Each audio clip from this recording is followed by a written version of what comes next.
dude. Oh, it changed. I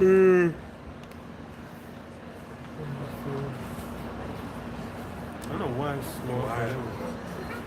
It's a touch high. The weird one to adjust. Extra experience with you or anyone else, and even if he has a, I agree, she is very sharp. Alright, we'll start by saying all praises to Yahweh, Shemi Oshai, Shemi Okadash, God warn us into the elder apostles and rainbows on the rule well, and shalom to the whole full elect. Alright, we're Hebrew Israelites who come out every week to basically prophesy the downfall of this kingdom, starting with America, which is known as Babylon the Great. Alright, the whore that sitteth upon many waters, or that sitteth upon the peaks, that sitteth upon many waters, spoke of in the book of Revelation. Alright, and we're coming in the stead of prophecy of Yahweh Bar Shem Yahushai Bar Shem Kodash, that of the Holy Bible, as far as the prophets being established in the last days, or anytime we Jeremiah 28:8, anytime you have a kingdom of wickedness, evil, and pestilence, the Heavenly Father raises up his mouthpieces, and basically they prophesy against that said kingdom, to let it be known in their judgment, unto repentance, as the example of Nineveh, alright, and then as far as unto destruction ultimately, alright, because you had with when you deal with Nineveh, they didn't even, they repented for a moment, for a time, but they reverted back to the wickedness that they did, that brought about Jonah, prophesying against them later on down the line. So, we're in that time. That's why you see these precarious events unfolding on the earth. Alright, like the most recent one with the SpaceX program, you had the shuttle basically being blown out of the sky. Alright? And it goes down to, there's a whole lot to that we can get into actually, because that technology, the reason why that was invented, the reason of that technology being invented is solely for the purpose of, two prophecies. One of them being that of the prophecy of World War III, and the other one is for the sake of, them going into the heavens, basically sealing the end. I don't know what you've got. You can get into Obadiah or whatever you have. What have you got there? Okay, yeah, can we get, maybe start with Obadiah. Because that's the reason that's the purpose for that technology, right? So everything you see going on right now with the SpaceX program is a far like an overreach of that technology that's been bestowed upon them, right? That hopefully is going to be only for our benefit in the time of the kingdom of heaven, right? Obadiah 1 and 3. The pride of thine heart hath deceived thee, thou that dwellest in the clefts of the rocks. Right. The pride of thine heart hath deceived thee, thou that dwellest in the cliff of the rocks. That's dealing with Esau and Edom, right? A so-called white man as he's known today. Alright. Once upon a time abode in, after shutting the Horites out of the land of Mount Seir, established that as Edom, right? Other one. Alright. And then in this latter days of dwelling, you have happened during the time of Job, the 30th chapter, after the abasement of Esau. Alright? Basically going into the time of the Dark Ages, where he took on the moniker of Caucasian. Alright? Due to what? Basically dwelling in the cliffs of the rock. So this is speaking specifically to that set of people. Right? The so-called white man, the Edomites, right? Go ahead, read it. That dwelleth in the clefts of the rocks, whose habitation is higher, that saith in his heart, who shall bring me down to the ground? Right. Yeah, now, when you really deal with it, this is why in the spirit of this day and age, you have a big load of skyscrapers. Right? There's a place over it, and I saw it on social media recently. You forget the name. I think it's in, I want to say Afghanistan or maybe Kazakhstan. One of them stands over there near the mountainous region, terrain, well, it's all mountainous over there. That basically you have somewhere they call the roof of the world. Basically, when you look at the mountain, it goes up so high that it looks like a roof. Like if you get a certain shot, like it showed in the video, it basically looks like, you know, like you're in a, like there's a ceiling to the sky basically. All right. So that's something that you could really use as a mountain being akin to a skyscraper. Right. So this is why when you go down to somewhere like New York City more specifically, right, Empire State, they call it the concrete jungle. Right? Why they call it the concrete jungle? Because of the great massing of skyscrapers, right? Buildings of high height, right? And just when you get a bird's eye view of it, it looks like a mountainous terrain. It looks like a concrete jungle. Now if you run through the midst of it, it's like a jungle type of terrain. Right? We're gonna read that again. Whose habitation is high, the safe in his heart, who shall bring me down to the ground? Right, so all of this comes together because he has this high terrain, right, because of his pride. It goes back to his pride. And it goes to the point of who shall bring me down? Right? It's the same thing with Nimrod, right? Because we're in the time of Babylon, the daughter of Babylon, right? Babylon the Great, right? Great form of Babylon ever. Now what Nimrod aspired to do, Esau somewhat aspired to do in establishing these high buildings, all right? But he hopes to actually establish a kingdom whereby it'll be him ruling forever and ever, all right? Under this wicked rulership that he's got going on right now.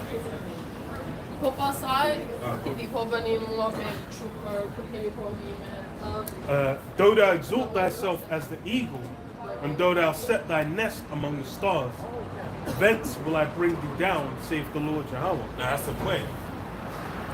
Though, you know, once you set your nest up in the stars, thence will I bring thee down. So that's basically the prophecy when you got into 1969, Apollo 11, I want to say, all right, whereby basically they went into orbit of space, basically. So when that happened, that basically sealed their destruction, and that was a moment that, from there on, they're basically encircling the drain and waning. You know, as they wax to their fullness, greatness, and power, now they're in the process of waning down to, you know, being to the point of destruction. All right. So this is what we're seeing going on right now. Okay, and that's the reason why that technology was really given to them, for the sake of them going up into that, you know, the atmosphere of the Earth, the upper atmosphere of the Earth, and by doing so, sealing their destruction, and then also for the missiles, right? So go and read jump to no, grab Zechariah 5 and 1. And if you got any precepts or anything to say, state your piece. But the fact that that video was SpaceX basically fall, and this is how many times that bloody space shuttle gonna fall out of the Earth, man.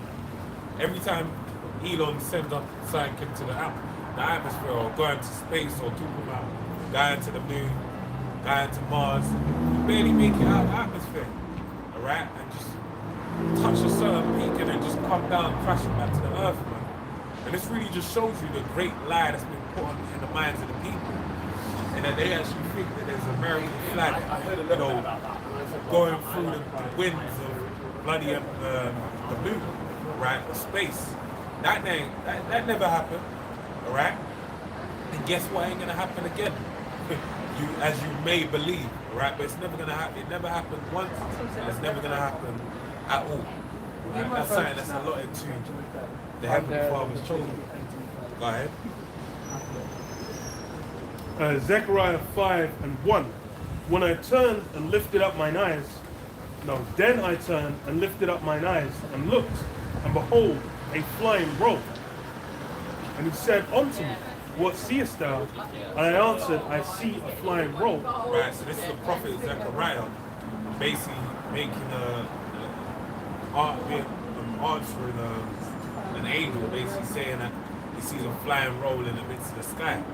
So this is going back some 1,000 years ago, where he's talking about seeing an unidentified flying object in the midst of the sky, right?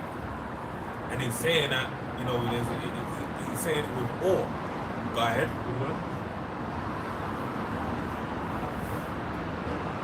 And I answered and said, I see a flying roll. The length thereof is 20 cubits, and the breadth thereof 10 cubits. Then said he unto me, this is the curse that goeth forth over the face of the whole earth. Right, so this is a curse that goes through the midst of the whole earth. So when you see these, you know, like in the video that Darbu posted, also uploaded on his channel, basically talking about what? What was he talking about? Oh, sorry, what were the people in the video saying? Yeah, the kids saying, oh, it's an alien, it's an alien. That's something that's been perpetuated by Hollywood, right? Because people now believe that we see a so-called UFO or UAP as they call it in this day and age, that basically there's some aliens in there, like with tentacles and no eyes that moving sideways, and you know they communicate through telekinesis. That's what comes to mind now. Why? Because of the brainwashing through the casting of the broadcast of Hollywood. Right? People been their minds is subject to that kind of imagination. Right? That thought process. But in reality, the Bible breaks it down. And this is a book that's thousands of years old. Alright? More than 2,000 years old. Alright? Speaking about something that happened back then. Alright? That still happens to this day. And the reason why it's happening is still the same.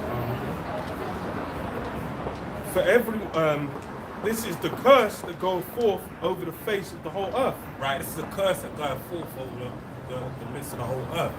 That's why you see that there's a video of an orb-like object, right? A chariot descending upon somewhere in Jerusalem. I believe it's in a temple. Descends slowly, then halts, right in position, and just skyrockets out of there. Then you have other images of chariots in the United Kingdom over here, right? And everywhere around the earth, you're seeing this. For everyone that stealeth shall be cut off as on this side according to it, and everyone that sweareth shall be cut off on that side according to it. Right, so it's a curse upon those that basically put a curse upon themselves. Alright? And that's why you see the Lord making these things see. Alright? I don't know if you can pull up an article on SpaceX, the actual thing here, so we can read a bit into it. Man is just talking about going down. Yeah, let's read a bit. I mean, they're not talking about the chariots or what. No, that's right. We're just talking about Elon's. Actually, get that kind of thing. The chariots part. We went through the video.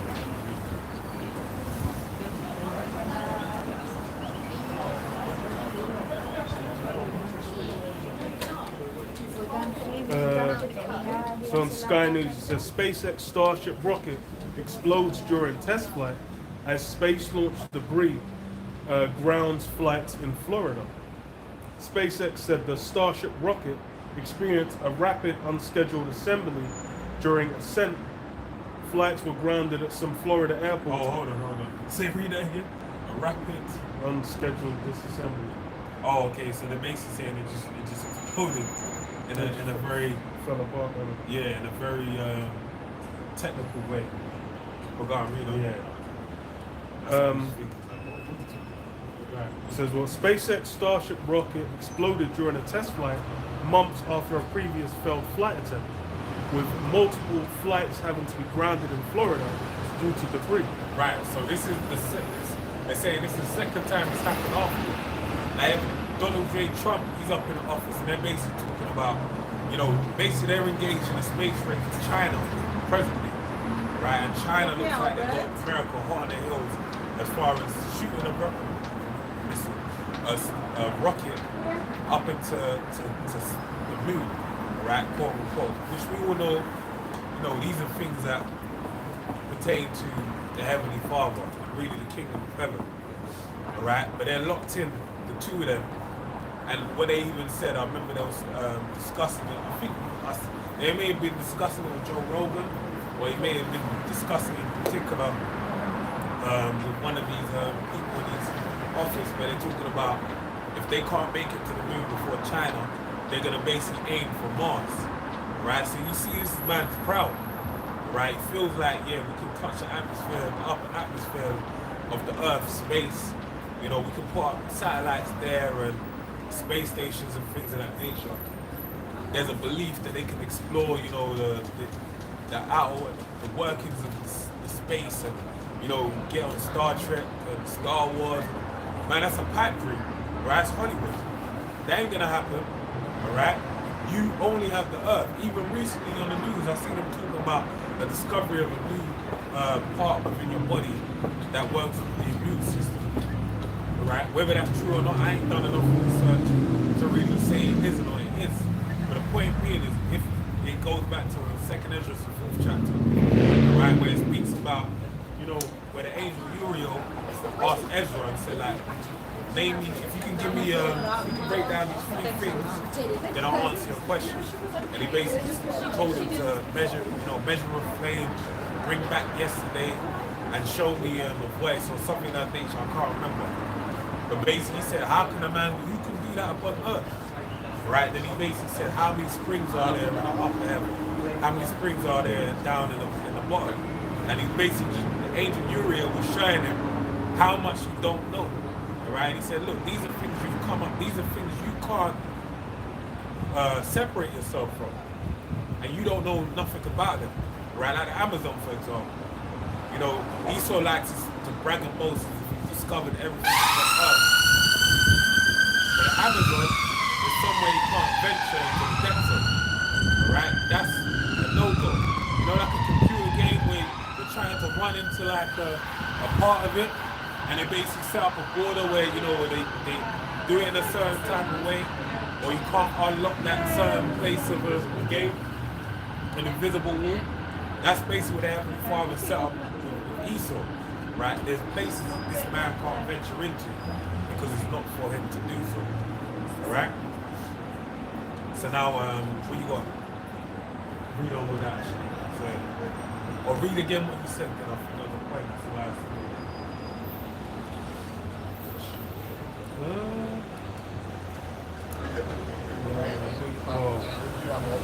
The 403-foot rocket blasted off from Starbase in Boca Chica, Texas, at around 6:30 p.m. Eastern Time. But within minutes of launch, contact was lost as a spacecraft designed to land astronauts on the moon. And it really shows you that Elon Musk, he's just a good talker, man. His fucking cars don't work. How many times have people been trapped in their cars and blew up? They've been set on fire in their cars. They've been turned into, what's that movie where they incinerate the people in those, they sit them down and they watch like a nice heavenly thing, and they say like, we're gonna put you in a cryo state, and then they just inflame them and burn them to cinders inside. It's one of them movies, man. It's the one with the 7 girls. What happened to Sunday or Monday? And they show that they incinerate the people or something like that. But anyway, that's neither here nor there.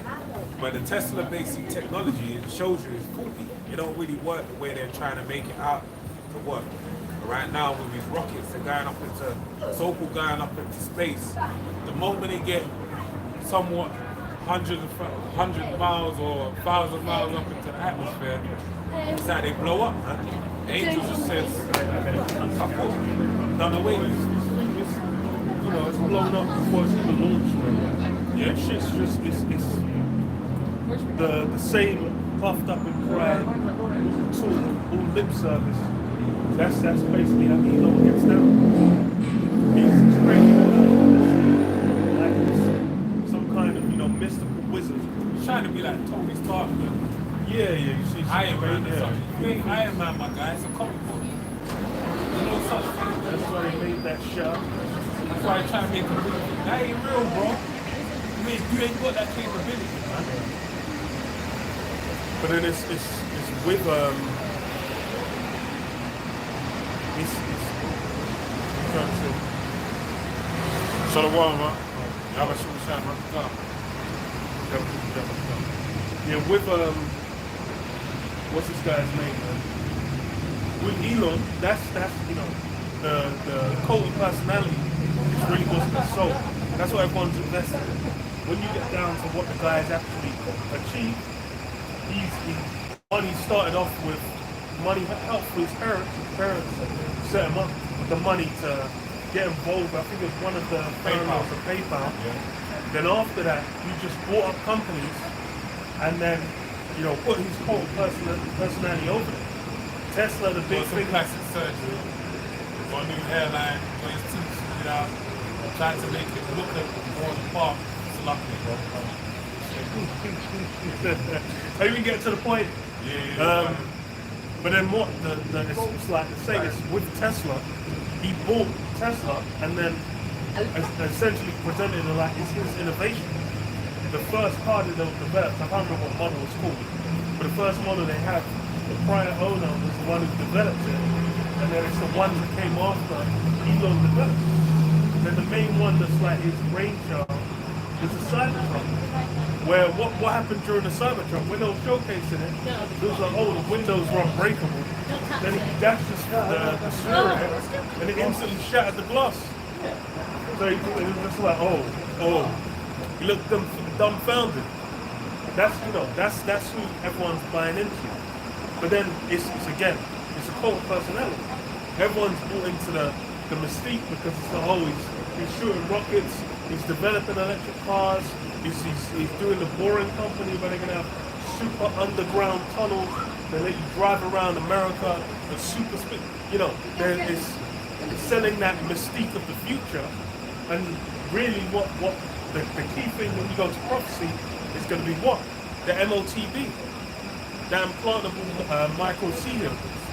That's where the key thing's going to be, and then that whole future mystique like leans into that. Then you have Neuralink. That's the key thing where you're seeing the they're putting up examples. They had the monkey come out and first of all moving the mouse when it had been unplugged.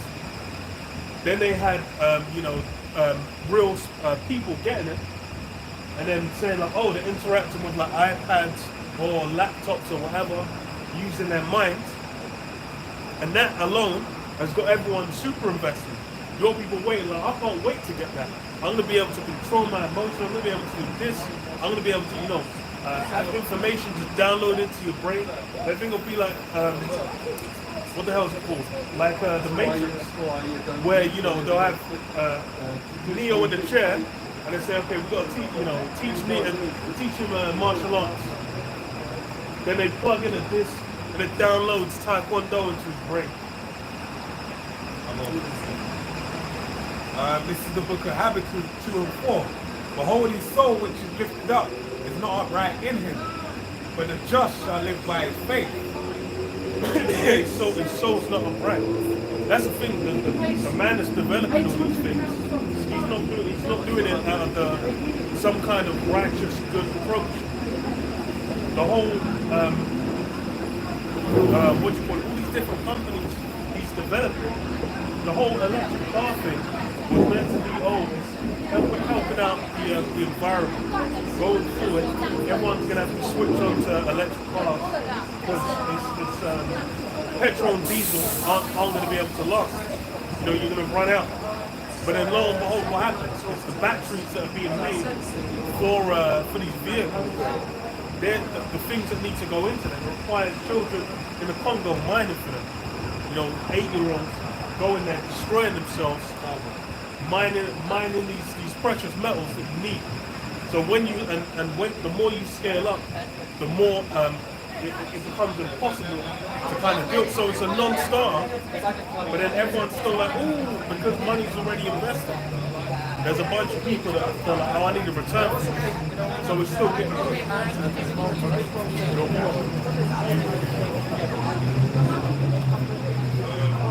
It says, Habakkuk 2 and 5, it says, yea, also because he transgresseth by wine, he is a proud man. Neither keepeth at home who enlarges his desire as hell. Yeah, he's a proud man, neither keep it at home. And that's really been encapsulated by DJ Trump. Trump getting back in office, he's even more emboldened. And see, everything's being pushed heavily. The guy came in, the first thing he did was basically just completely overturn the entire government. He cut funding to a bunch of things. This guy came in like before what's his name left, Biden left, he was like shoring up Ukraine, and essentially, you know, he gave them the leeway to start letting rip American missiles into Russia. And then the first thing that come in is you know, Trump's approach completely flipped it.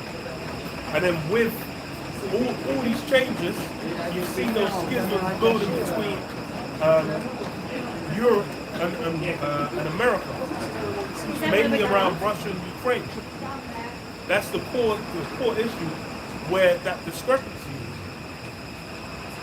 And then what? It's really the pride of Trump that's pushed all these things.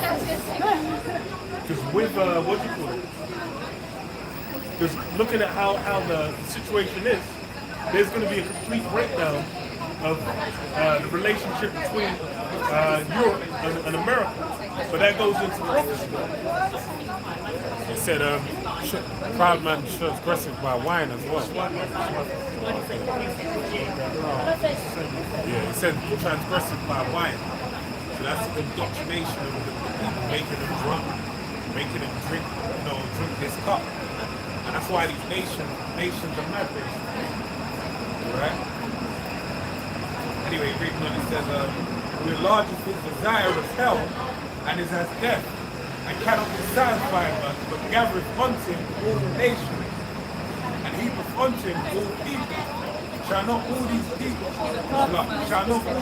take up a parable against him, and a truly proverb against him, and say, woe to him that increaseth that which is not his. Yeah, how long? All these different nations, they have a bone to pick. The joke is the main schism you're seeing politically is Esau and Esau crime. E on E. It's white on white crime. Europe and America being in contention over Ukraine and Russia. But then you have the other nations, the different forms of heathen, where they will have a bone to pick with various of these nations anyway. They're basically looking like, yo, these guys have fucked us over, and now they're basically trying to just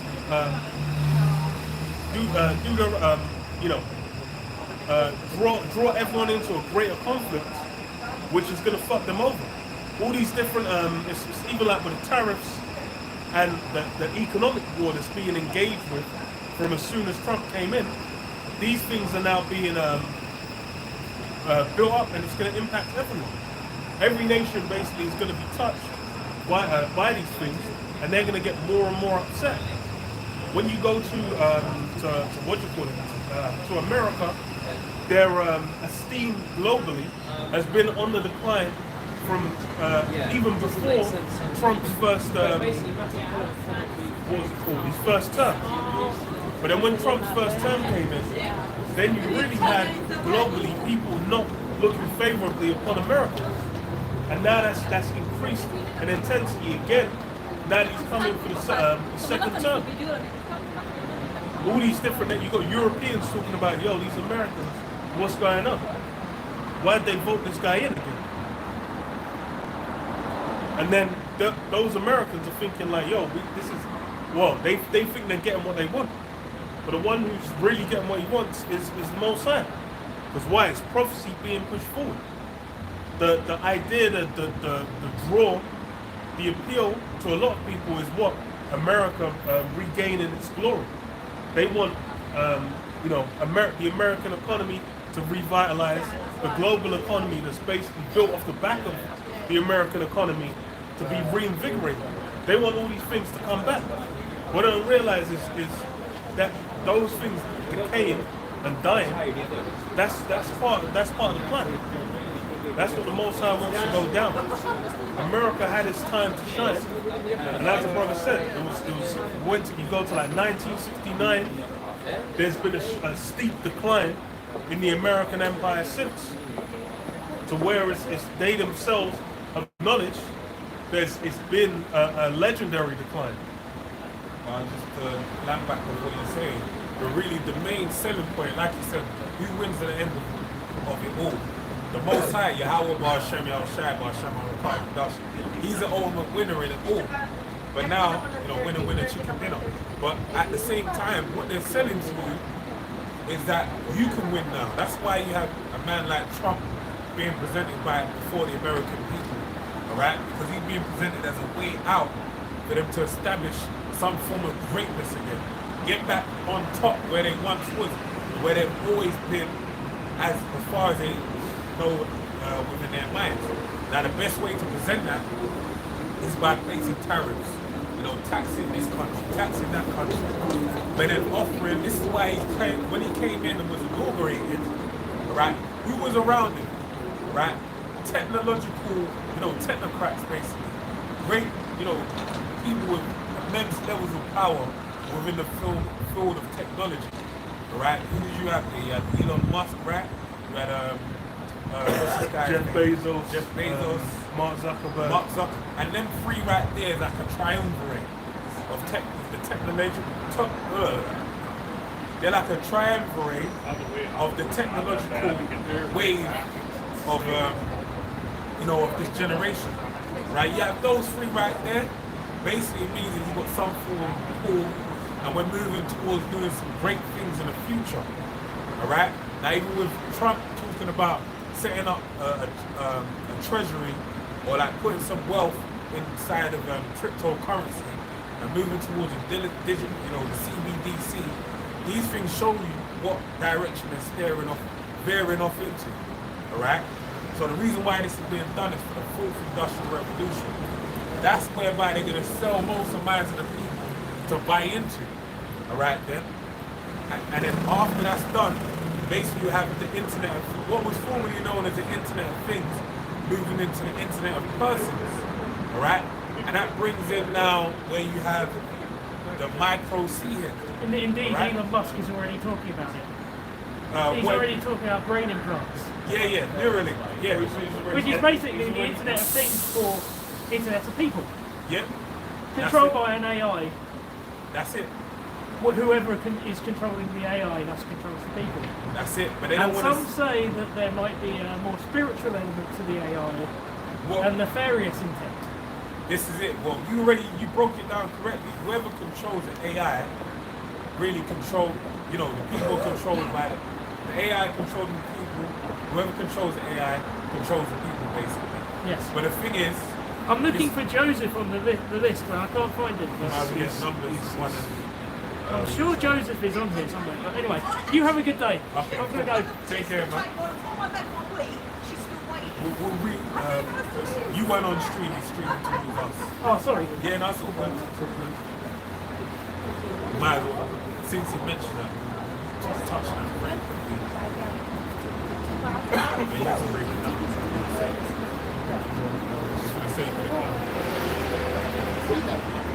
He said the gentleman, the Edomite looking gentleman, he basically came up there and he said he's looking at the sign and he couldn't see Joseph on the sign. Right? There's a reason when you look at the sign, you might as well bring it up. You're touching it. Because this is a prophetic thing that's happening right now. Tribes, Judah, Benjamin, Levi, Simeon, Zebulun, Ephraim, Manasseh, Gad, Reuben, Naphtali, Asher, Issachar. Alright? And Joseph, basically when you go into, I believe it's Genesis 48, a chapter or two prior to when their father gathers them all together and breaks down. No. Prior to that, I'm talking about prior to when I was going to say King Jacob, when Israel basically gathers, Genesis 49:1, gather around, son, so I can tell you what will before you in the latter days. The chapter prior to that is basically where you have Israel speak to Joseph. you know, after him being revealing that he's his son and everything, them getting reacclimated, and he presents his two sons before him for a blessing. Okay. But basically, when that happened, you know, it goes into the hair. The crossing arms. Yeah. Get into whatever it is. But we'll just read that and we'll go back to what he's talking about with the Neuralink and Elon saying. Genesis 48 and 8. And Israel beheld Joseph's sons and said, Who are these? And Joseph said unto his father, They are my sons whom the Most High hath given me in this place. And he said, Bring them, I pray thee, unto me, and I will bless them. Now the eyes of Israel were dim for age, so that he could not see. And he brought them near unto him, and he kissed them and embraced them.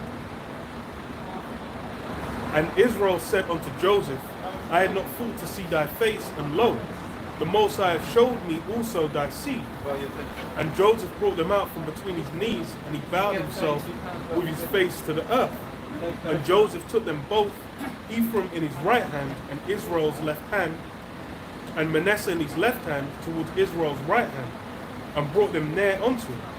And Israel stretched out his right hand, and laid it upon Ephraim's head, who was the younger, and his left hand upon Manasseh's head, guiding his hands wittingly, for Manasseh was the firstborn. And he blessed Joseph and said, The Most High, before whom my fathers Abraham and Isaac did walk, the power which fed me all my life long unto this day, the angel which redeemed me from all evil, bless the lads, and let my name be named on them, and the name of my fathers Abraham and Isaac, and let them grow into the multitude in the midst of the earth. So yeah, they essentially were adopted as sons. And then you had Ephraim receive the right hand blessing, even though he was the younger. So he became the head. And then when you go into the time of Rehoboam and Jeroboam, where Jeroboam, the 10 tribes were separated, Ephraim was at the head, rather than Manasseh over the 10 tribes. And that's why you go into Revelation 7, where you have the 12 tribes, and it goes into 144,000, and it goes into and Manasseh and Ephraim are counted as tribes.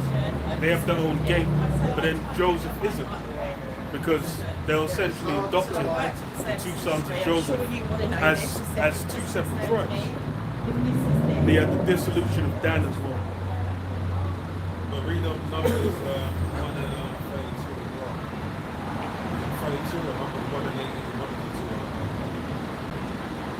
1 and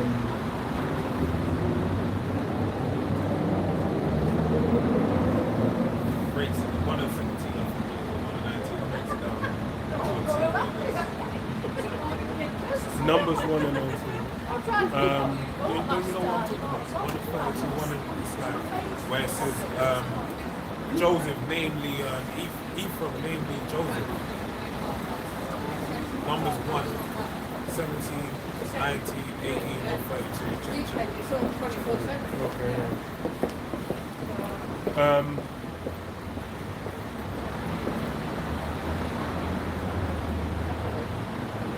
Well, I'll start from Numbers 1 and 18. And they assembled all the congregation together on the first day of the second month. And they declared their pedigrees after their families by the house of their fathers, according to the numbers of their names, from 20 years old and upwards by their posts.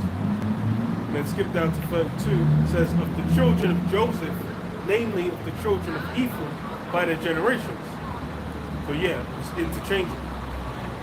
After their families, by the house of their fathers, according to the number of their names, from 20 years and upwards, all that were able to go forth to war. They were numbered of them, even of the tribe of Ephraim, were 40,500.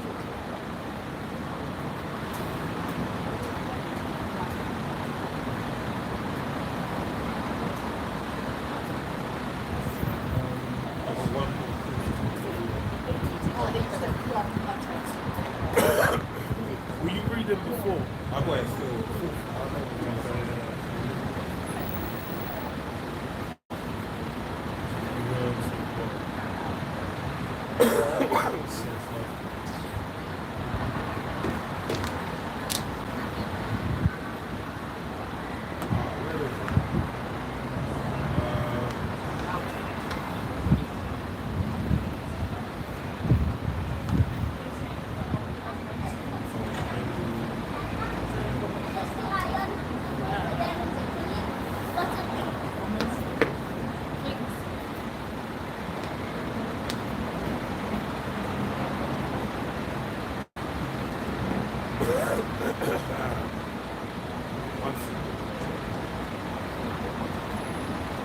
You're on the same point. Yeah, so it's like one thing. It's because I really want to read it.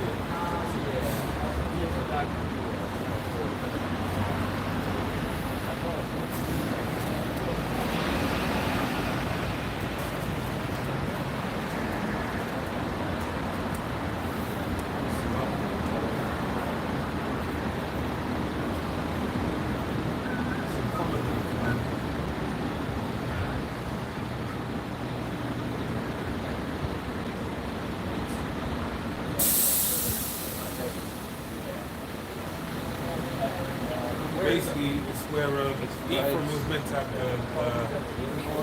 they were meant to be the firstborn, but then Judah through excellence, the spirit basically took it from them. Because I was so looking for the point, I even forgot why I want to bring it out, because there's something in there that basically speaks to Ephraim. Oh, it goes into the blessing, because basically, you know, like, it doubles down on the point that why Israel basically chose Ephraim, and then how basically they're meant to be kings over the nation, but then Judah basically got up in there through excellence in spirit. But like going back to the point, right, so actual Edom, the individual that came up, the Edomite looking individual, what he mentioned, he said that basically whoever controls AI controls the people, right? And now the thing that they're presenting with AI, they're presenting really who AI really is. It's just algorithm stacked upon algorithm to really deal with it. It's just algorithm stacked upon algorithm stacked upon algorithm. It's like the next level of algorithms, really. It's just like an algorithm of algorithms, to be real. Do you know what I mean? Because what is artificial intelligence really doing? It's just formulating artificial intelligence. What is an algorithm? It's a derivative of artificial intelligence. Alright? When you deal with it, it's like it's systematizing things that are known. Like most individuals we do. Like if you meet a certain individual and say for example they you know the stereotypes, like you meet an individual when they do certain things, have certain traits, you'll pigeonhole them to be a certain type of individual. And now that's what artificial intelligence is now. The reason why I'm rambling into that is the one main point is that the way they're presenting AI is if it's something that is, you know, it's self-serving. Basically, it's a technology that it's just been set up and just taken off and it just goes off into the internet and accumulates wisdom and becomes knowledgeable of this, that, and the other. But in reality, someone set up that programming, allowing it to do such things. Now, for example, when AI, you know, the most recently they said they've had AI, I don't know what the term is because it keeps on coming to mind. I can't catch it in my mind, but basically they always say with AI, when they allow it to have free movement within the internet, it comes back as a racist, Nazi, or like it basically comes in the worst human form of where it could be, right? And the reason why that is because when you go on the internet, it's being established by certain companies to present certain information as a priority, right? So now if you type in the God of the Bible, what does he look like? You're basically gonna have someone looking like quote unquote Santa Claus, all right? Because that's the way the algorithm has been set up on Google or these other search engines that the AI would have free flow of information to, all right? So technically this AI isn't AI, man. It's just a creation of the powers that be. So like the individual said, when you have all these things that, you know, they're saying that, yeah, you can do this, you can do that, it's a lie. You're basically, it's a, you know, they catch you with an okie doke to buy into their system, whereby you feel like you're accessing it, you can do that, you can free flow and do this and that. But in reality, they just put greater restrictions on you. Alright? What you got? No, I'll see you there. That's what I'm thinking. Yeah. Alright, so, but the point being is that, like you were saying before, the reason why they're selling the people on these ideas is because they want you to buy into the fourth industrial revolution. Right? Internet of things, ultimately internet of persons. So let's read a little bit about that. Right? So this is from Wikipedia. It says fourth industrial revolution. Fourth industrial revolution, 4IR, or industry 4.0, is a neo-legalism described as rapid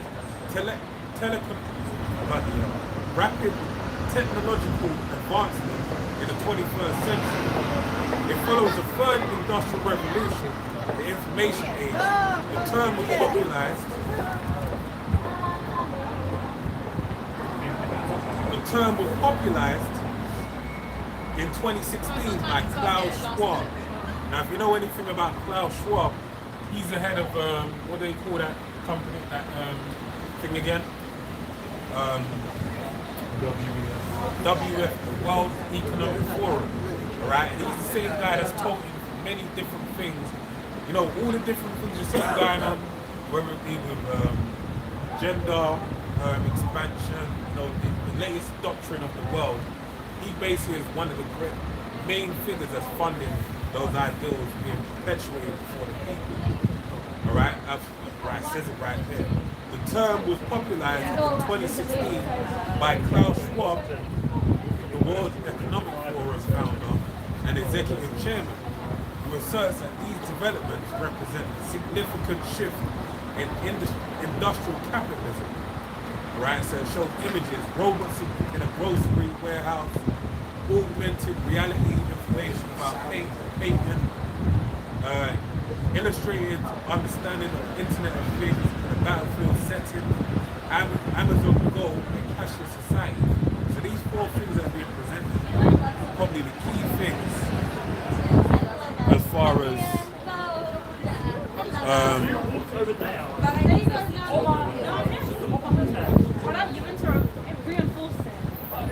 no, you can pause it.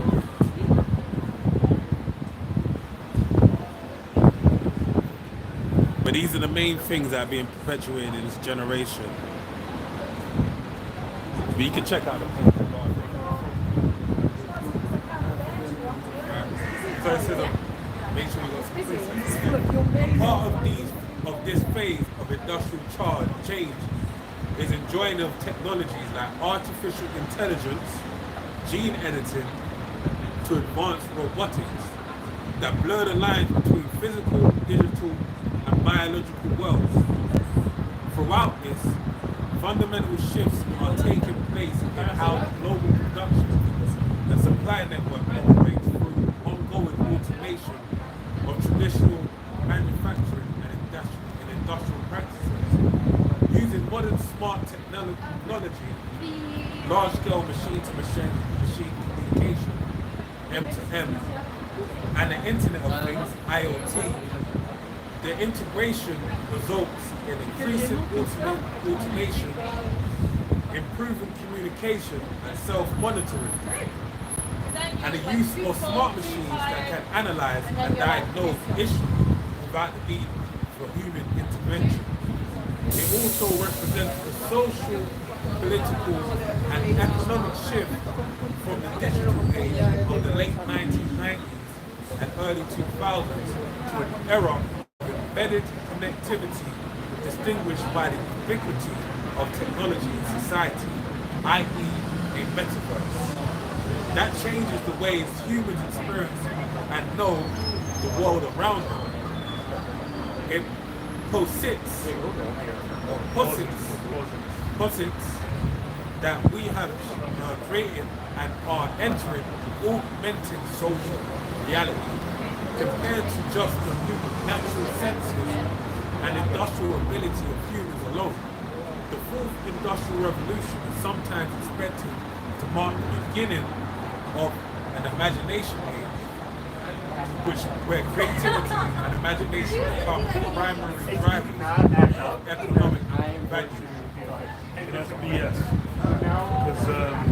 Because even when they put these movies together, and you see how people interact when you get to these levels of developed technology. And people don't even engage. They don't even live. It's already you can already look at it with people's smartphones and social media. People that are like on their phone all day long and engaging with like social media, engaging with the internet, with various aspects of it. Their imagination is atrophied, essentially. Their creativity gets atrophied. It's been researched and known that for like creativity to kind of grow and expand, you need basically time where you're bored, as they say. You're not engaging with some form of entertainment, some activity. You might just be walking around, you might be in the wilderness, but then your mind then has to like work and engage and then explore these ideals by itself rather than just taking in influences. But then these are things that Esau knows. The thing with this technology being developed with that push for increased automation, technology basically bridging every gap is, you then make people into, units and they like rely way less on people. It's like with, I'll read this first. Ezekiel 28:2. Son of man, say unto the prince of Tyrus, thus saith the Most High Power, because thine heart is lifted up, and thou hast said, I am a God, I sit in the seat of God. Right, so the king of Tyrus, this how we're applying it, right? Esau Edom, so white man. Well, it's a lot of I was going to build a point. In the midst of the seas, yet thou art a man and not God, though thou set thine heart as the heart of God. Behold, thou art wiser than Daniel. There is no secret that they can hide from thee. With thy wisdom and with thine understanding, thou hast gotten riches and hast gotten gold and silver into thy treasures. And then with that wisdom, with that innovation, with that technology, what was gained? Money, assets, monetary assets. That's how you see, even with the prior industrial revolution, what was the technology being engaged for? It's capitalistic gain. It was a more effective way to make money. You could gain more money from bringing a bunch of people into cities, getting them into in the first industrial revolution, pulling people into cities, getting them in factories and making them work. That would make you more money, because then you have a way higher level of production rather than when you go out into people are more scattered about, and then they're more into agriculture. Then they might be doing textiles, but they're doing it just like an individual loom rather than having a big industrialized setup. Then you go further forward into these other forms of technology as well. It's always being utilized as a means to make money. During the late 1990s, what was it, the dot-com bubble? Because everything in and around the internet, as it was developing, people were like, yo, anything connected to the internet, that's the future. That's big money. People invest in it. They're trying to make money off it. And then it's the same thing now. That same wisdom is being applied into technology to make money. They're looking to make merchandise. And then it's to restrain even more the liberties and freedoms that people have. When you go into the MOTB, what's it? It's rich and poor, free and one. Everyone's got to engage with that system. And that's essentially what Esau having ultimate power, being a power on earth over the people. And that's really the mindset they're approaching it with. People think these things are being done with their benefit in mind, but all for the greater good of humanity. But you just look at the track record. All these different technologies before, how were they utilized? You have, what was it? After the development of the nuclear bomb, after the atom bomb, sorry, there was a fallout of technologies that came off the back of all that development. But then the initial goal of it was for a weapon. And that's the same thing you have. A lot of military funding, military development goes into different technologies. The internet's a good example. It was initially, DARPANET. It was used to communicate between different parts of what you call it, different military branches. But then it got basically given over to the people, over to civilians as well after, and developed further there. But then the initial goal was what? It was for military use.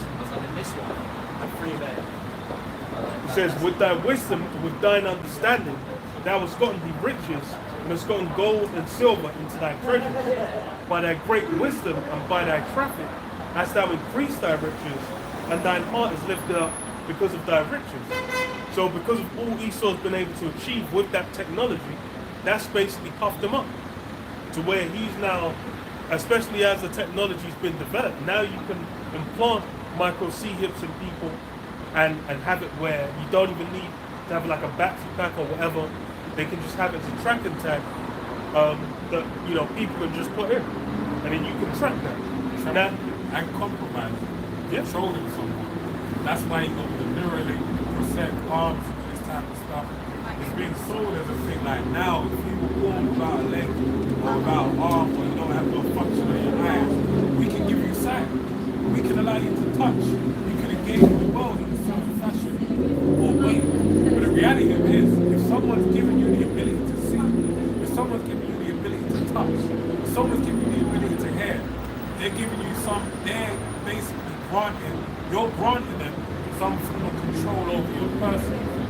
That's what you're really doing. Because they can turn it on, they can turn it off. And that goes back to, this really goes in line with what you're saying. The Lord giveth, the Lord taketh away. They're now a God of us. Because even with what you're reading about the Internet of Things, the baseline of the entire technology is everything communicating with one another. It all bounces between each other. And then from that aspect, then you have, okay, we can utilize this.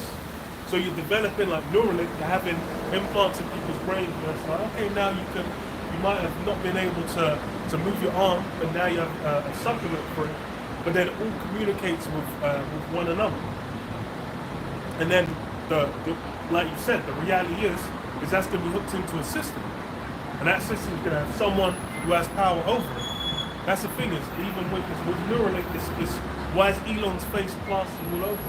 All these different technologies, there's someone plastered over it as like, oh, this is their kind of innovation, their kind of goals and progress. Because why? That's a big aspect of it. A big part of this technology being developed is that it's essentially an infrastructure. And that infrastructure is going to be under their power. And it's like the infrastructure is known as the B system, right? So it pertains to the system, the world that, this beast, right? And that's why you have, hopefully, if you take the bow to it, really it starts mentally with an image of the beast, and then buying into it is done by what seals the stamp of your stamp of approval to the beast is taking that mark. Yeah, because even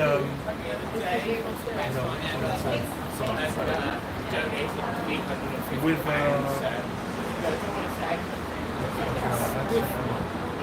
start doing some real spine exercises. like with the thing, there's something I was going to say. Yeah. Yeah. It was with for example, even now, it's like with the internet, you have behind like the majority of like web storage, you have like 3 companies. Then Amazon Web Services is one of them. where like I think maybe a third of like the websites are basically hosted on Amazon Web Services.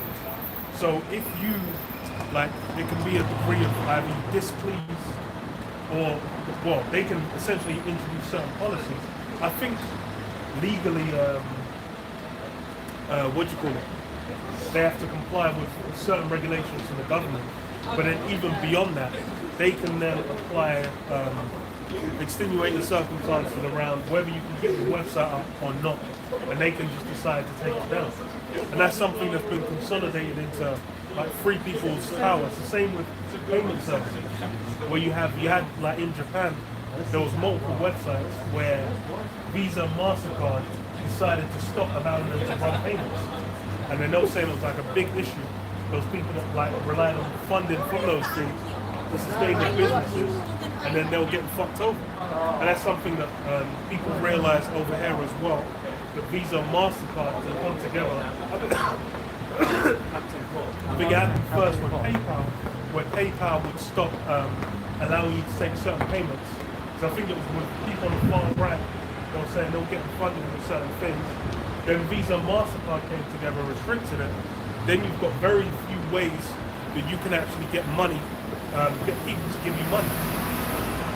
You have to rely on less trustworthy payment methods, and that means less people are going to be as likely to do it. So all these kinds, that's the thing is when you go into the fee system overall, a lot of the infrastructure has already been set up. It's already, a lot of that power's already been consolidated to where it can be very easily pushed forward to where they just like, okay, we're just going to combine these, overlap these systems together, and then combine like the databases of, okay, then someone uses this email, or someone uses this credit card, or this whatever, then you can connect those things together, then you can build profiles. And those are things they already do, but then you're going to have it all tied to something that you can't, like an email address, a credit card, or whatever, you can get rid of. And once you've got an implant, then that's something you can't separate from all those other things. And then you have, really with China, where they've pushed forward with centralizing all those things. Over here in the UK, they've basically they've got digital ID coming in for driving license and I can't remember, something else. It's driving license and something else. Is it passport? I don't think it's passport. I think it's driving license and something else. They've already got that presently, but they've been trying to push further to have it combine more elements. And those things, it's once you, like, you already have a bunch of these systems set up that have people's information. You basically slap them all together. Then it's very little work to get fully implemented. And these are things we're seeing push forward. And then with a lot of these things, a crisis can push that forward swiftly. Because when you look at C-19, the pandemic. During the pandemic, there was various laws passed that would have had immense difficulty coming through at other times. But then what? Because people wanted to leave their fucking house and do other activities, then they were willing to accept, look, we'll deal with track and trace, because at least I can go to the pub.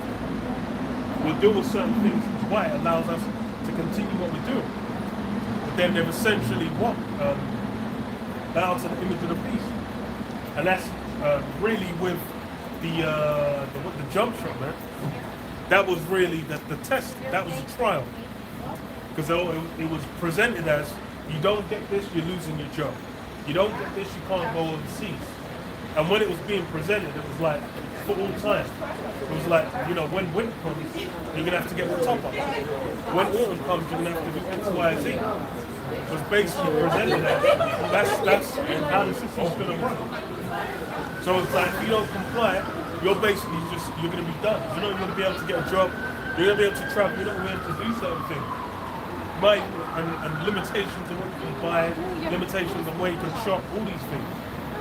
But then it was over time it got taken out, but then they got information. Who's going to crack, who's going to break, who's not.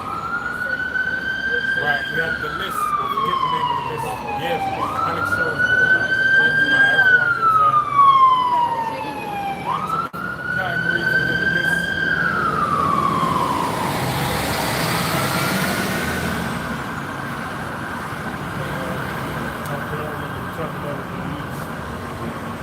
I can't remember what you're talking about because they like specified certain groups.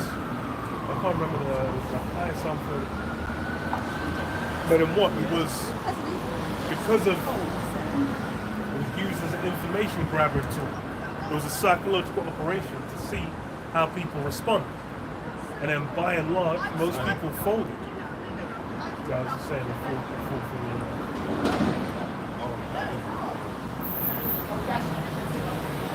Because as far as with that, then they know, okay, so this many people took it, this many people they took it when it was their job was at risk, this many people took it when they wanted to go overseas and whatnot. And it was, you know, now, going forward with the mark, you're going to have that test, that trial again, where people are going to have it as, oh, you can either take it or, what do you call it? You're going to have your freedoms restricted. You're not going to be able to work. You're not going to be able to eat. You're not going to be able to get around. And a lot of people are going to fold. There's, you know, you've got groups that don't even say that the implantable RFID is the MLTE. They're talking about, you know, Nero's coinage that was around before the prophecy went out. So with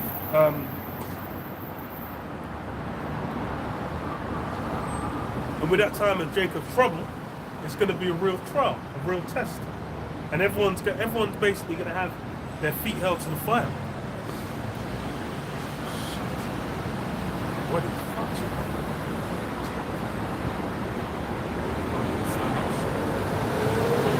You read this.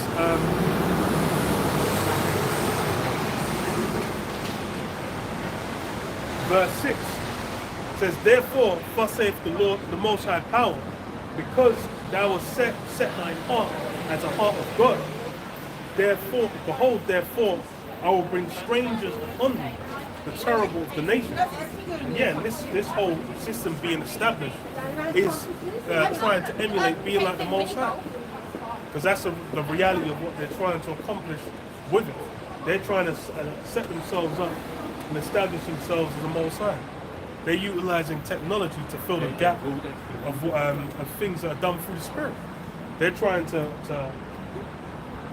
essentially build their own Holy Spirit through technological means.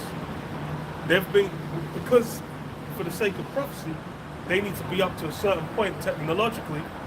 There's, you know, you had that acceleration where it was not Murphy's law. It was I can't remember the exact law, but there was a law that basically every 1.5 years, computing power doubled, and that followed through from like the 50s into like the 90s, where they said they started to hit a threshold because of physical limitations on how small they could make processors, how small the gaps between processors. There was technological limitations. Moore's law. Moore's law, yeah. Moore's law. Good evening, and the Lord bless you. My friend, I've just finished from service. As I walk past you, gentlemen, I know you're busy. Yeah. Please, I'm a systems control engineer. It's embarrassing as a dad to your course. I'm 49, I should be given to you as an uncle. I literally have a 3-year-old at the moment. It will be the end of the month before I get my first phone. I will get out of the face and get some copies.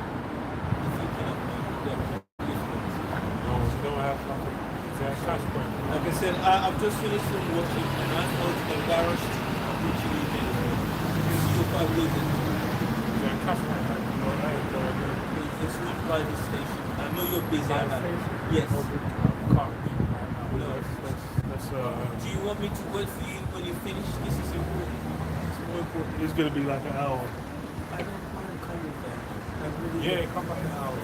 Yeah. Okay, come back like 10 to 8.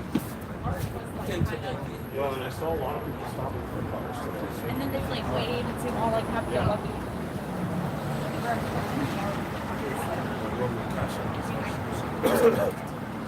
I'll read it. Moore's Law. Moore's Law is an observation that the number of transistors in an integrated circuit, IC, transistors in an integrated circuit, IC, doubles about every 2 years. Moore's Law is an observation and a projection of a historical trend rather than a law of physics. It is an empirical relationship. It is an experience curve law, a type of law quantifying efficiency gains from experience in production. Yeah, it was, as you had transistor technology and then integrated circuits technology developed over time is essentially developing 1.5 years to 2 years. Every 2 years it would double in that's why you had like computing go from the very basic level they had where they were using like vacuum tubes and fucking printing shit out of paper to more modern PCs over time, and then speed up to where you got what the hell, smartphones and whatnot as well. But then what all that technology accelerating was,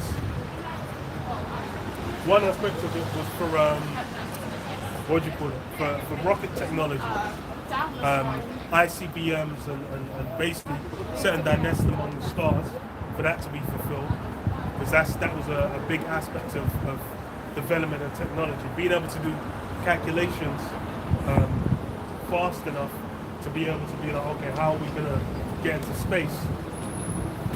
Then the other aspect as well is developing it getting smaller, is for the MOTB, for that mark.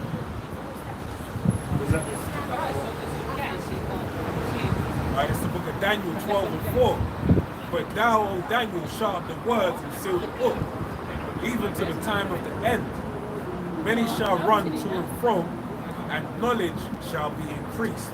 Yeah, in the time of the end, that's when you're going to have what? Knowledge being increased. Because even now, it's when there's all kinds of things described of in the scriptures, like the missiles, where you don't have in the ancient world they didn't have the terminology to explain those things that they were shown visions of. But now we're able to break it down. We can be like, okay, that's talking about ICBMs, that's talking about America, that's talking about something like certain things can be broken down because we now know them in a modern context. Even for the implantable microchip, RFID, that's something that now we can basically visually show. Neuralink and whatnot. Those things, there was a point in time where people would have been like, what? Now there's no way that's gonna happen. That was you go to the 80s, a lot of the movies coming out in the 80s was what do you call it? Science fiction, where they were looking forward to those kinds of technologies being developed. Now that's become a normal that people have kind of accepted. You had implants for what was it? For period regulation for women. That was from like mid 2010s, maybe earlier, where the NHS Implant.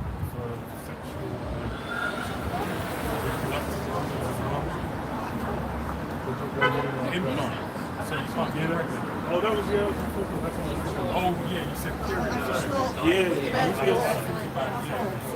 It's singing, yeah, because it's basically its use of it, yeah, because it was being done. It's like how women get put on birth control as a treatment for like various issues.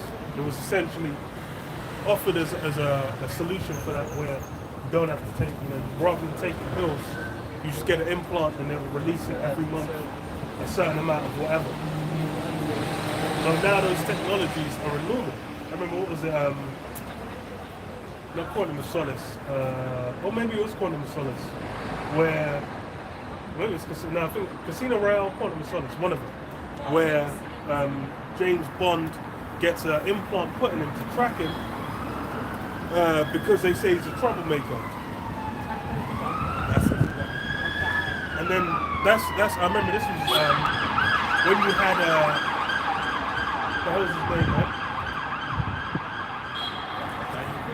No. Fucking Nate. When you had Nate saying, "Oh, well, it's used for tracking your dog." Like, Where's my dog? yeah, where's my dog? It's true. And whatnot. But then that they were saying, like, oh, they use it for your dog. But then hold it in the movie, they already got, oh, it's used for tracking people. I'm like, of course it can be used. Like, if it's used for tracking a dog, of course it can be used for tracking people. And even it being used financially, you had people do it with Oyster cards, where they'll melt down an Oyster card and then implant it so they can just have it in their hands. Same with their credit card as well, where they'll just be like, okay, we'll just put it inside. Then they can use those technologies as an implant. So now we can it's even, you can go online, you can find videos, you can go and find these things easily. Whereas before, you know, you go back 100 years, you talk about that, people are like, what the hell are you talking about? You know, back in 1910, it was like technology wasn't as developed. It needed to be accelerated. Do you have more on yours or no? So it says, what Ezekiel 28:6 says, therefore thus saith the Most High power, because thou hast set thine heart as a heart of the Most High. Behold, therefore, I will bring strangers upon thee, the terrible of the nations, and they shall draw their swords against the beauty of thy wisdom, and they shall defile thy brightness. Yeah, so all that wisdom you've been given, all that glory in the current sense, there's gonna be a stopping point as far as how far that's gonna get you. Because even with that technology, military technology, missile technology, even investments within the military industrial complex, and even with the economic system, how that's developed to where the US is basically the linchpin of the global economy, because everything's centered around the dollar international. Those things are all going to come to an end. Because that's where it allows them to compete globally. And then even with the tariffs that Trump's doing, you can see, because of how central they are to the economy, they can then put tariffs on other people's ability to make money, and then that will influence, like, damn, what we gonna do? And that's something that's already been seen with Iran, with Russia, and whatnot. When they get sanctions, then it fucks their economy, and then they have to basically adjust how they do things. Because it was like with Russia, what was it? They were selling gas to Europe. That was a big way of circumventing selling gas to different nations was a way of circumventing the sanctions. Then with Iran, them trading with Russia as well, a way to circumvent it. But then that's used to cause economic pain, economic distress. These are even advanced weapons. What was it? As Batman Begins, where Ra's al Ghul comes in and says, like, oh, you know, we take down whenever a civilization reaches a height of excess, we come in and reset. Then they said for Gotham they tried to use new weapons, economic weapons. So even those technologies, that wisdom that's being used can use as weapons. That's why they're bringing about cashless society, so they can govern all the wealth of the people. Basically, they call that serial numbers or serial codes in cash. So say, for example, you have marked notes, and someone pulls a money heist, like a bank job, basically gets away with the money. Now, if those notes are marked, the moment someone uses them, it flags up on the system, and they can basically say, yeah, the money was used over here. And because of the way they're going into the infrastructure of the system, due to the CCTV and how you can't, you know, do certain things without being seen by the eye, you know, the eye in the sky, through the process of time, you'll be, you know, they'll catch you out there, all right? But now with the cash being removed and bringing about like digital currency on the blockchain, everything can be seen. It's all tracked. It's all tracked. It's all got accounted for, all right? So that's why they're moving towards that ideal. And that basically now makes this man God. And that's why now the greatest thing that these companies are looking for is data. they're mining data of the people. Because why? Once they utilize that data, when they set up the infrastructure, whereby people got to use it, put their data on it and all that type of stuff, now they figure out a way to monetize it. And that's what the brother read before in Ezekiel 28, where it speaks about through that traffic, that gain much wealth, much riches. Because that's the main way this man's going to make his money. And then ultimately, now you also have your social equity. So you won't be allowed to serve. You've already got that going on right now, but it'll be made more forward to the point where, that influence system more, systematic. So you won't be allowed access to certain places due to, a good movie is in time. That movie, you can't get out of certain jurisdictions based upon how much credit you have. Right? And that'll be the same thing, a social credit system, social credit score.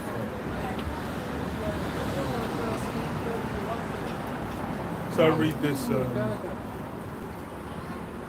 This is on NBC News. What do you have a scripture? No.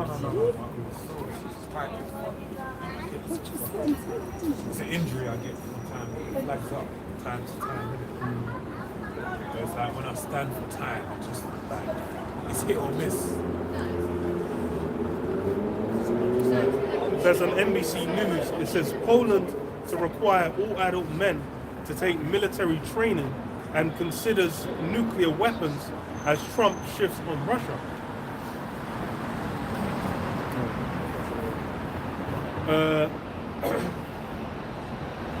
So it says, okay, now.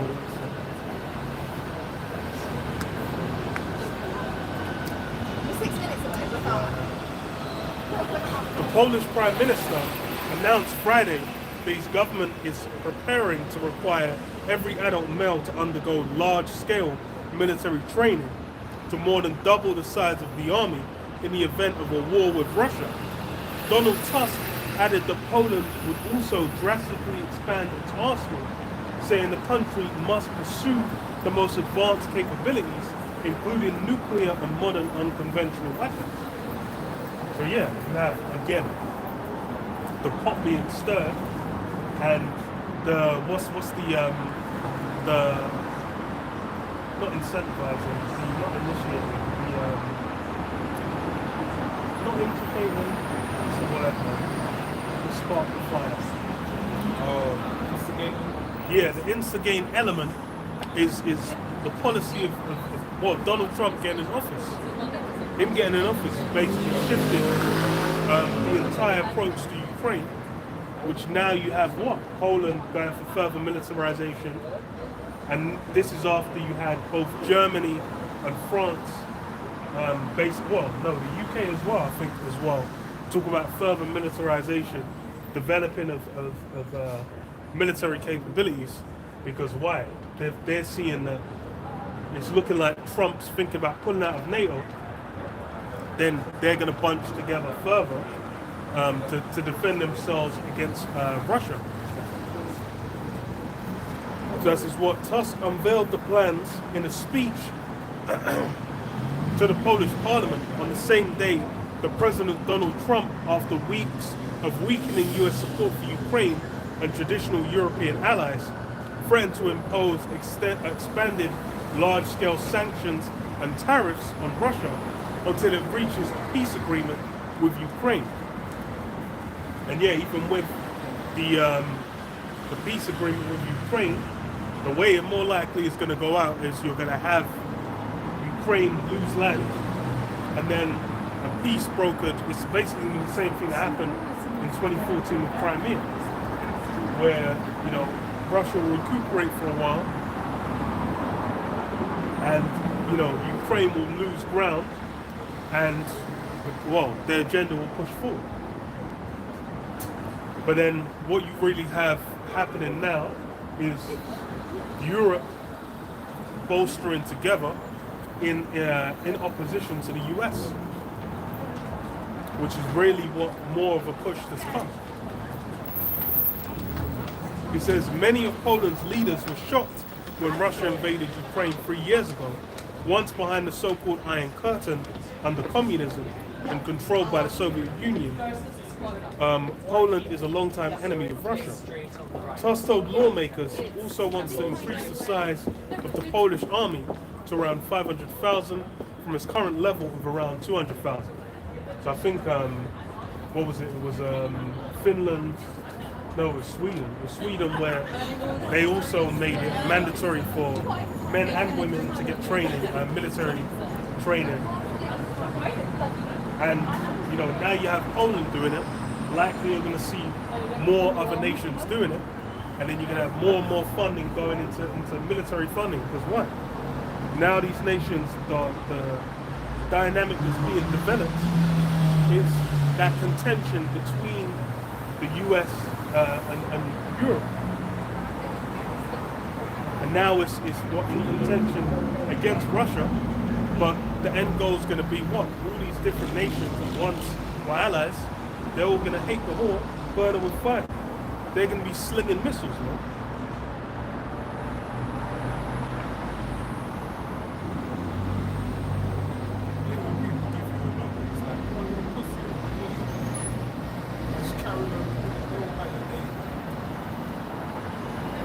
How you gonna scout? Discuss. And then just keep But Revelation 17, you say anything else? No. 17 and 16, it says, and the 10 horns which thou sawest upon the beast, these shall hate the whore, and shall make her desolate and naked, and shall eat her flesh and burn her with fire. So yeah, you have, you know, the whore America, and then the beast with 10 horns, EU and NATO. They were in accord. They were in accord for a season. It's so much easier. Loading things, we on a bike. It looks crazy. Oh, it's a but- thingy. but Yeah, it's no, like- to control it. Yeah, It's like, it feels like an extension of that. It's like because you don't know what they're gonna do. That's Yeah. why it's like it's better to just stand still. It's like generally when I'm cycling, it's like I'm accounting for if you're making a sudden movement, you're making a small movement, you're not doing anything, or you stopping in place, and it's like I can immediately stop and move out of the way anyway. But then it's like you have people, especially when they were getting up. And I'm just like, bro, it's like it's not. Oh, you're crazy!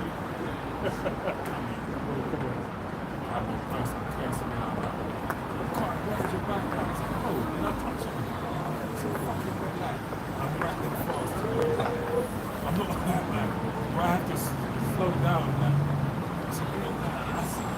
I'm gonna break abruptly or break slowly or whatever. Depends. I like to keep the bike speed just just in momentum. case it's really feel. I don't want to start slow way down and then start fucking.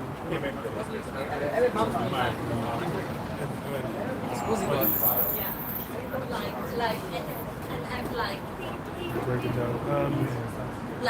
doing the whole thing without even like trying. Temperature change. I just think you stand up for a while. So this is what, and shall make her desolate and naked, and shall eat her flesh and burn her with fire. For the Most High hath put in their hearts to fulfill his will, and to agree to give their kingdom unto the beast, unto the words of the Most High shall be fulfilled.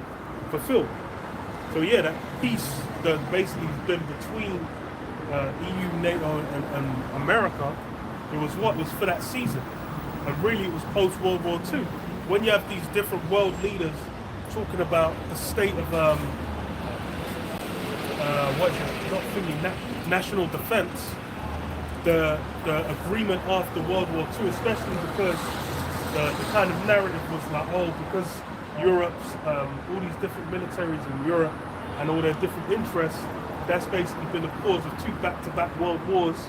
So Europe needs to pull back on their militarization, and instead America will be the police of the world. They'll be the main military force. They'll project, safety, order, truth, justice in the American way into the world. And then, you basically had that's really when you had the American Empire fully coming to its fullness. Because prior to then, it was like the British Empire was the peak before, the mother of the war, but then it waned after, because you had the complete dissolution of the empire, where once it said the sun didn't set on the British Empire. And then you even had with, Britain doing something similar to what was kind of with MAGA, where they did the little Brexit movement, where they were trying to get back that so-called greatness, that sovereignty, that glory during the time of the empire. But lo and behold, it's basically just accelerate the decay. But now all these different nations that once were those chief allies of America, what are you seeing? Aggression. It's Macron's been a center point of it, with France, but then Germany as well, Poland now as well. Poland's upset because they know they're basically next on the chopping block when it comes to military conflict with Russia. But then that's when the NATO agreement locks in. And then even with Zelensky, he's basically been trying to say that the peace agreement, he wants defense guarantees, basically to be part of NATO. But that shit ain't gonna fly, because as far as it's clear their man are not going to be at ease for very long. And then as well, looking forward, is we're going to have the situation in Gaza accelerate. Because what happened when Trump came in again?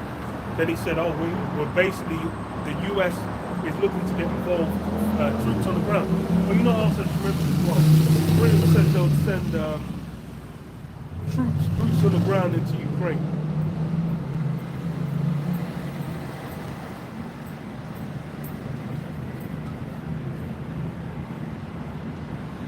Let me read this while you go to that. Daniel 2:41.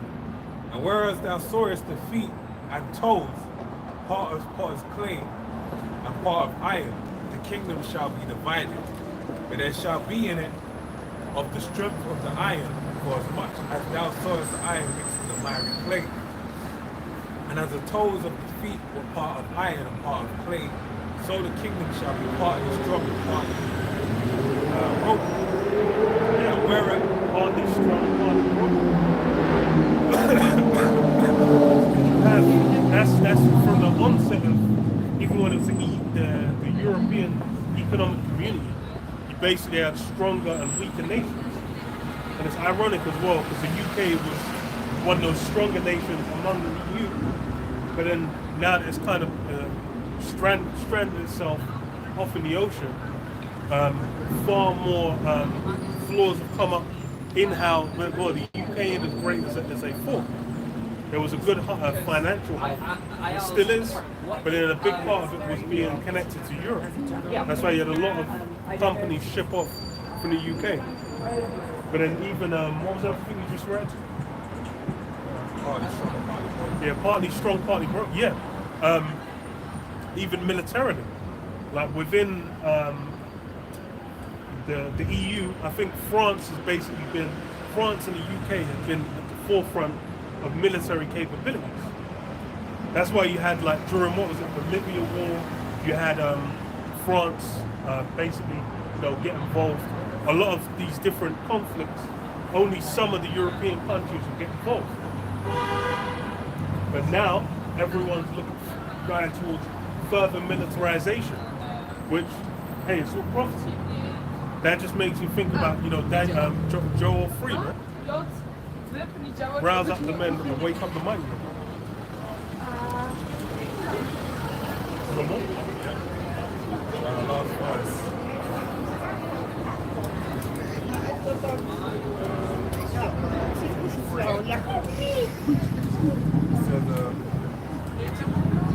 Whereas thou sawest iron mixed with miry clay, they shall mingle themselves in the sea of men, but they shall not cleave one to another, even as iron.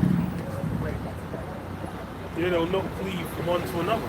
And that's the the reality of it. The whole point of the EEC and EU was basically to stop conflicts between these different European nations, to basically try and make it into like one greater community. But then the reality of it is, you know, yes, even in, what is it, Spain and Catalan, you know, within the country there's contention. Within, you know, Ireland and Northern Ireland, these things, it's like that was when the EEC and the EU was being set up, them man was still, you know, legging each other down in the streets. England, yeah, England's got England and Wales. It's all it, well, Wales less so, Scotland more so. But you've basically got contention between various of these different nations. And that's something that's like, what, I think, is Turkey in the EU? I think it is. I know it's in NATO. They've been trying to get into the EU. But they're in NATO, well, they're in NATO. But then what? You have all these different interests for everyone involved, and then, you know, as Yahweh said, you know, if Satan be divided against himself, how then shall his kingdom stand? And that's the truth of it. The whole base and foundation of the what's it called, of the entire setup they have is what do you call it? There's no sureness to it.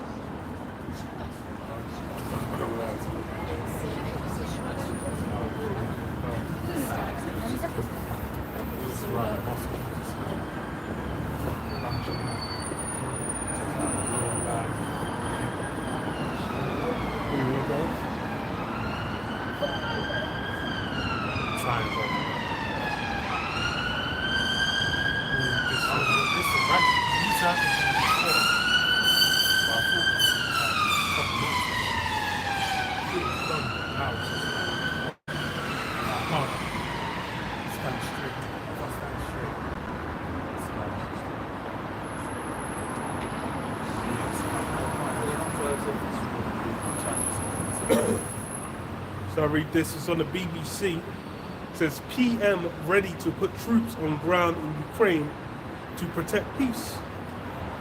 So it says Keir Starmer has said he is ready and willing to put UK troops on the ground in Ukraine to help guarantee its security as part of a peace deal.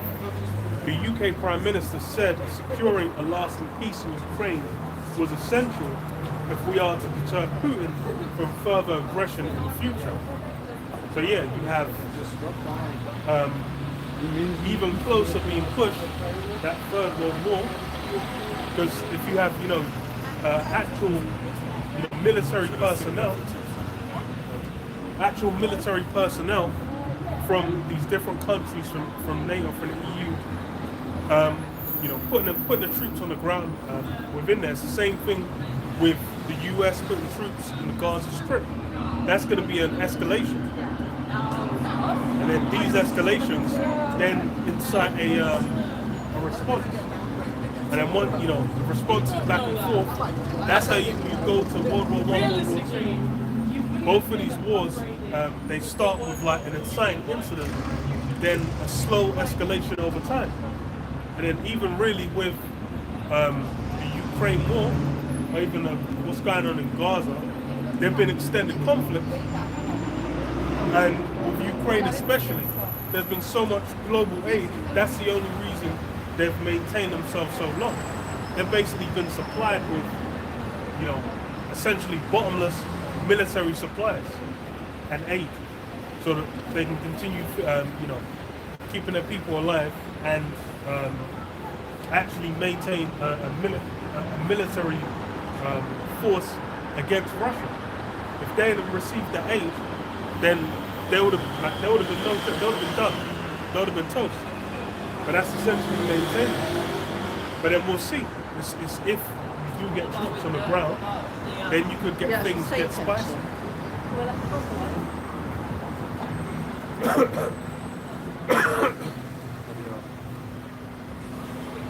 It says, ahead of an emergency summit with European leaders in Paris on Monday, Sir Keir said the UK was prepared to contribute to security guarantees to Ukraine by putting our own troops on the ground if necessary.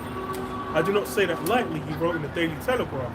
I feel very deeply the responsibility that comes with potentially putting British servicemen and women in harm's way. So Keir added that any role in helping to guarantee Ukraine's security is helping to guarantee the security of our continent and the security of this country. The end of Russia's war with Ukraine, when it comes, cannot merely become a temporary pause before Putin attacks again. And yeah, everyone's aware, depending on what the stipulations are of the peace agreement, Putin will take that as a break and then start it back up again. Because that was offered before. And then with the land being secured as well, it's then, Ukraine's even more on the back foot. So, whenever a notification comes back up.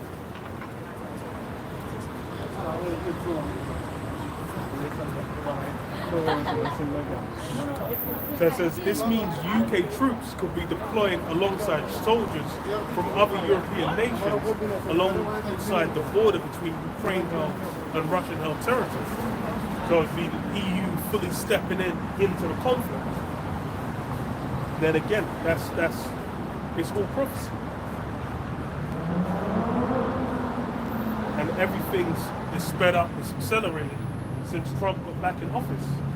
That guy's, pomp, his pride, and bluster, the way he has conducted himself as soon as he's come in, has pushed that whole spirit. When Biden was there, it was a completely different energy. And then he's come in, and then what? He's surrounded by Elon. Elon's the main one. Then JD Vance as well. He was going around Europe talking shit. Talking shit about the UK, talking shit about Germany. And that's, again, that same American pride, man. That bald eagle energy going out. So I read this, Joel 3:9, proclaim ye this among the Gentiles, prepare war, wake up the mighty. Let all the men of war draw near, let them come up. Be your plowshares into swords, and your pruning hooks into spears. Let the weak say, I am strong. Yeah. What does Poland say they're doing? They're preparing the men of war. They said they want to more than double the amount of men they have in their military. Same thing happening in the countries that are bordering around Russia. How are they going to do that?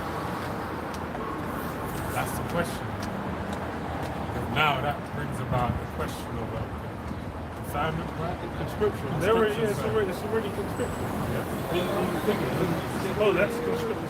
They said it was called a conscription. They said every man essentially military rank has to do military training. So that's just Poland, because they're right there. They have to deal with it. But it's going to impact more. What did Zelensky say? He said, you think, there's an ocean between you, but then you'll feel it. You're going to feel Russia. Because why? It's the same thing. There's, even with the UK, there's aircraft running, there's boat runnings, different military boat runnings as well with Russia and different European countries, even with the UK. The UK is not on the mainland continent, but that doesn't mean there's not going to be an engagement. They already said that they can strike on London from where they are. They have the military armament to strike from Russia onto London. So it's already clear, plain. These things can accelerate quickly, and everyone can get drawn in. But the main spot is going to be, the Middle East, man. The state of Israel. That's going to be the key spot. Not even. I do, but I'm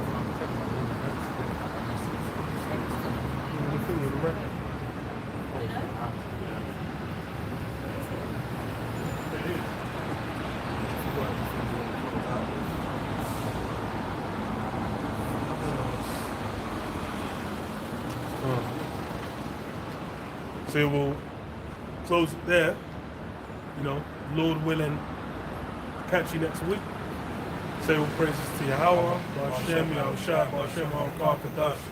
God want us, the elder apostle, great most son of all world. Shalom. On to all 4X.